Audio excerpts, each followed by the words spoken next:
Well, I decided while I'm still sitting here in the car, sorry about the shaky camera, that I would go ahead and do another short video. I just want to tell you all about basically my symptoms, what's been going on with me.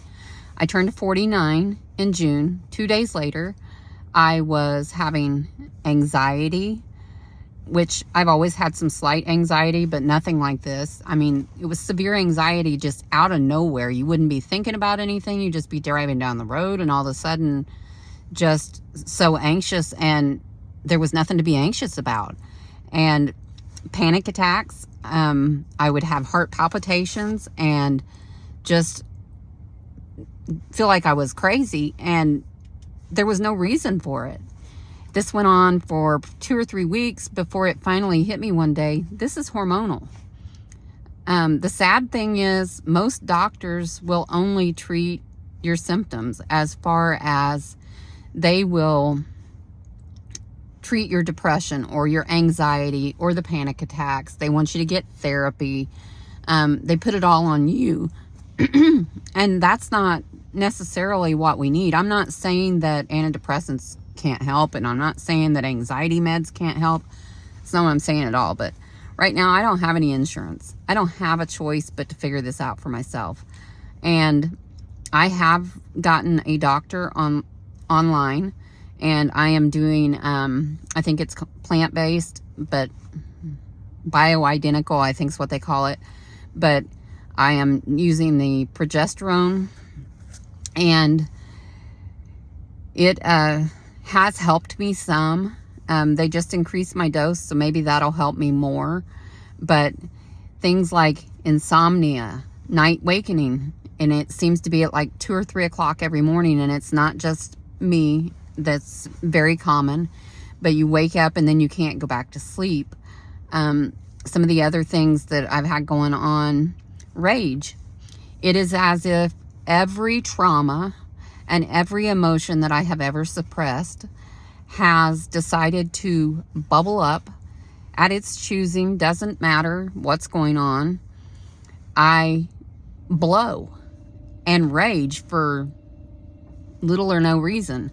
And it has nothing really to do with what's going on in my life today. It's all the crap that I have suppressed throughout my life, and it's decided that it can't stay in anymore.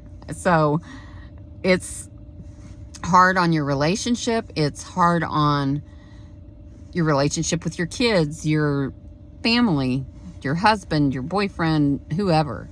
And luckily I have somebody who has been fairly supportive, and well, he's been very supportive. He has put up with so much, and you know, I'm weepy for no reason, and you know, all he has to do is look at me wrong and I think he doesn't love me.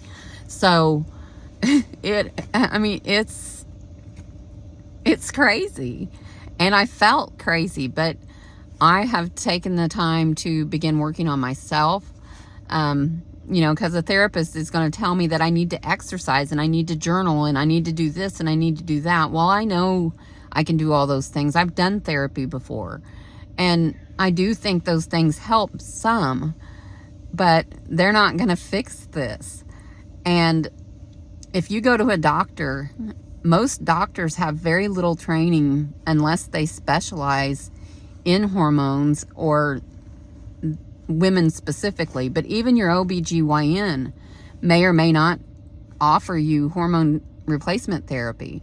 And there are a lot of myths and there's a lot of bad information out there about HRT, hormone replacement therapy. It is safe for most people based on the information that I've been able to dig up.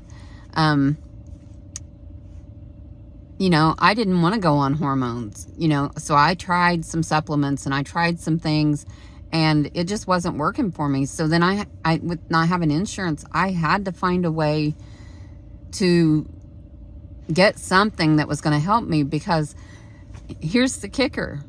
1 in 5 women between the ages of 40 and 50 is thinking about suicide right now.